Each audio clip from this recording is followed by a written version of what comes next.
Honey, God, I missed you. That's the line. That's the one that never leaves.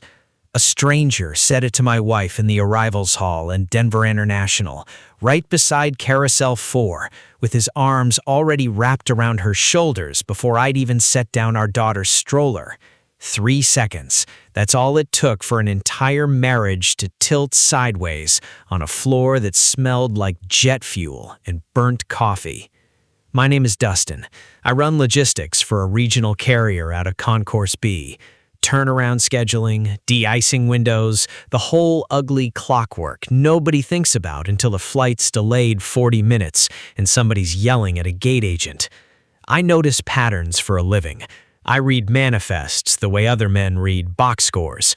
So when I tell you I noticed the way that man's hand found the small of Melissa's back like he'd done it 100 times before, I need you to understand I wasn't guessing. I'm telling you this 5 years later because enough time has passed that my hands don't shake anymore when I say her name. Let me take you back to the beginning.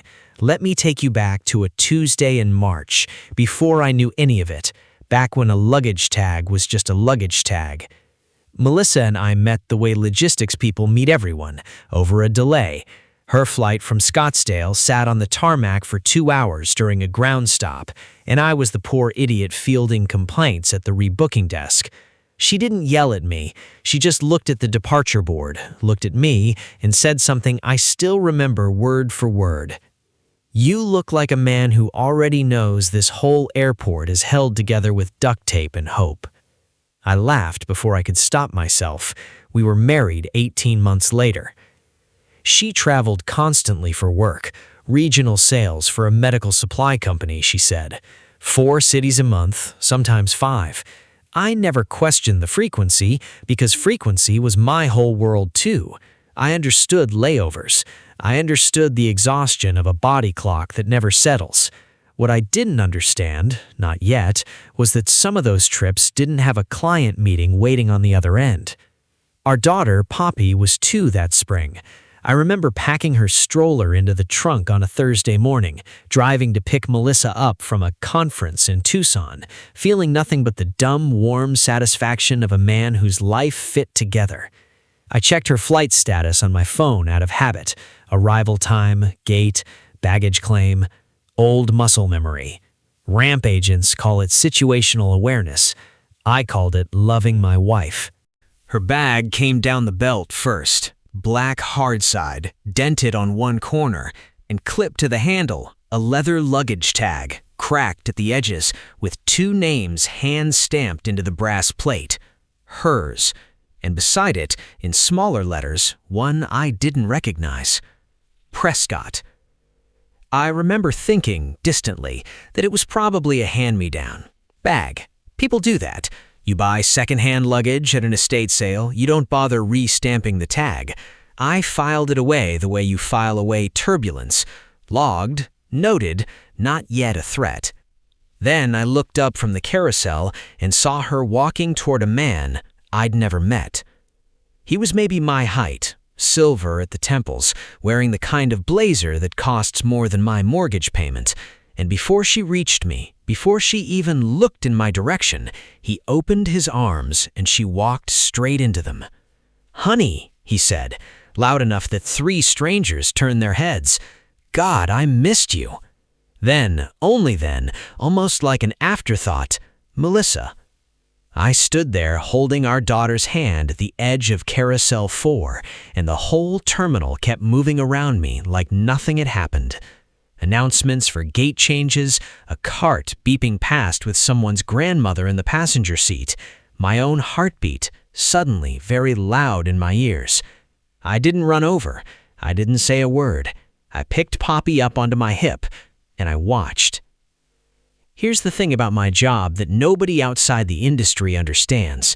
Irregular operations, we call them IROPs, don't announce themselves with sirens. A single mechanical delay in Omaha can ripple into 6 canceled connections in Charlotte by dinner time, and you won't see the damage until you trace the chain backward, hour by hour, gate by gate. You learn to read a disruption in its aftershocks, not its origin. So that's what I did with my own marriage. I went home that night and I didn't confront her.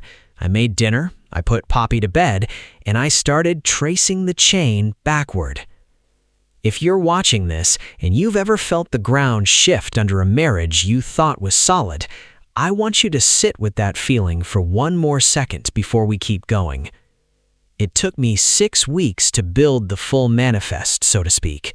I didn't hack anything. I didn't need to. I just paid attention the way I pay attention to a connection window, watching for the gaps, the ones 90 seconds too tight to be real. Melissa's sales conferences clustered around exactly one city. Not 4, not 5, 1. A mid-size airport 2 states over, a place her actual employer, I later confirmed with one careful phone call to their front desk, had no regional office at all.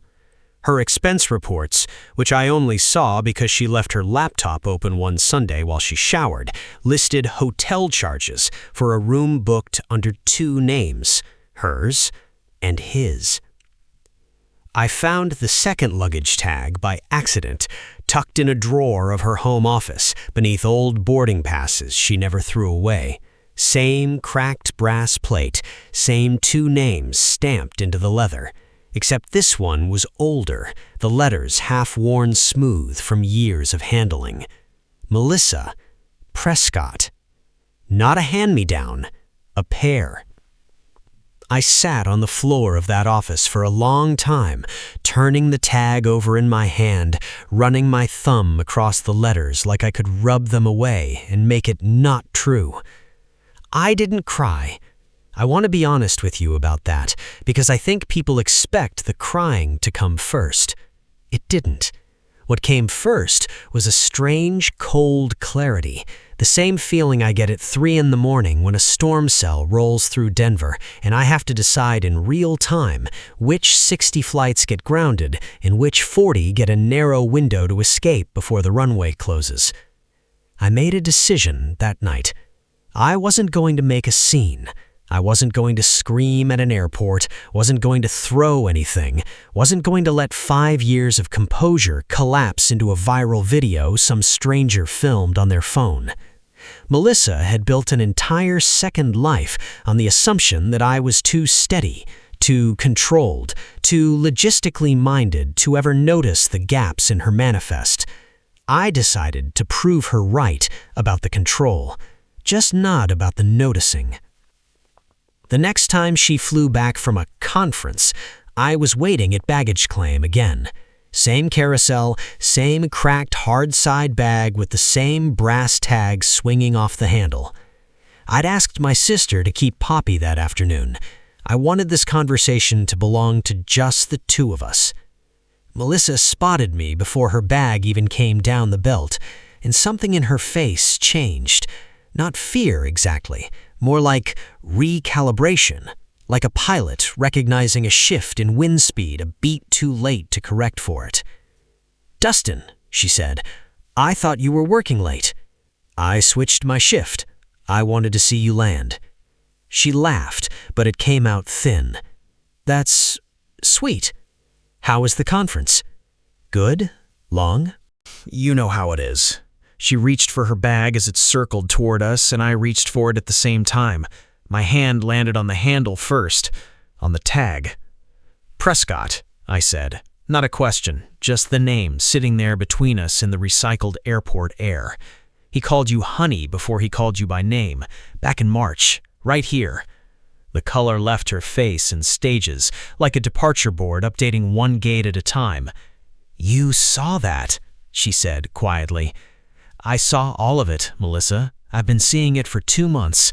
She set her carry-on down slowly, like she needed both hands free for whatever came next, and for a second neither of us said anything.